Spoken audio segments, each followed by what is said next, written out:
চলুন এইবারের বইমেলায় গিয়ে কি কি বই কিনেছি আপনাদের দেখাই। এইবারে বইমেলা থেকে আমি কটা বই কিনেছি। প্রথম যে বইটা কিনেছি সুনেত্রা সাধুর 4 পর্বের প্রেম। এটা ক্যাফে টেবিল থেকে প্রকাশিত হয়েছে। সুনেত্রা সাধুর প্রথম বইটা কফি শপের জানালা, ওই বইটা আমার খুবই পছন্দের ছিল। তাই যখন সুনেত্রা সাধুর এবার নতুন বই বেরোলো 4 পর্বের প্রেম, তাই আমি এটা কিনেই নিলাম। এবার দেখা যাক এটা কফি শপের জানালার মতো আমার ভালো লাগে কিনা। এরপরে যে বইটা কিনেছি সেটা হচ্ছে সেটা সবাই হয়তো অনেকেই পড়েছে, একটু উষ্ণতার জন্য, বুদ্ধদেব গুহ, আনন্দ পাবলিশার্স থেকে। বইটা আমার পড়ার অনেক দিন থেকে ইচ্ছা ছিল, তা কিন্তু কেনা হচ্ছিল না। অন্য বই কিনলেও এই বইটা কোনোভাবে কেনা হচ্ছিল না, তাই বইমেলায় গিয়ে ছপ করে এটা কিনে নিলাম। এরপরে যে বইটা কিনেছি, এটা একটা বই বলবো না দুটো বই বলবো, কেন এরকম কনফিউশন বলছি।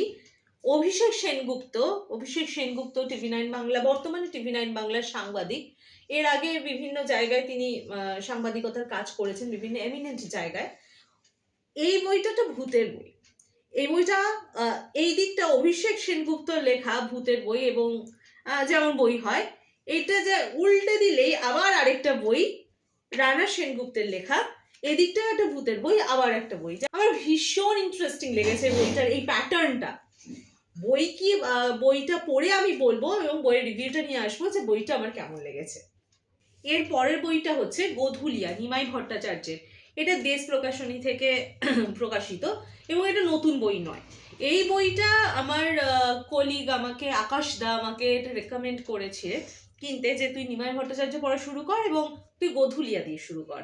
এই বইটার জন্য আমি ভীষণ এক্সাইটেড পড়ার জন্য। এর পরের যেই বইটা, সেইটা এখন হট কেকের মতো বিক্রি হচ্ছে, এবং সায়ক আমানের লেখা আমি আগে কখনো পড়িনি। আমি এই ঘুমঘাট, সায়ক আমানের এটা নতুন বই।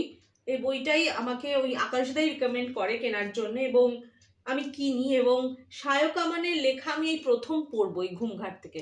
কেমন লাগলো আমি অবশ্যই জানাবো রিভিউতে। এরপরের বইটা হচ্ছে পত্রভারতী থেকে প্রকাশিত রাজা ভট্টাচার্যের দ্বারকানাথ। প্রিয় রেকমেন্ডেশনে আমি রাজা ভট্টাচার্যের দ্বারকানাথ কিনেছি। এই বইগুলো শেষ করে এক এক করে রিভিউ নিয়ে চলে আসবো আমি আপনাদের কাছে। তো এখন tata, until next time. Follow করুন অবশ্যই। টাটা।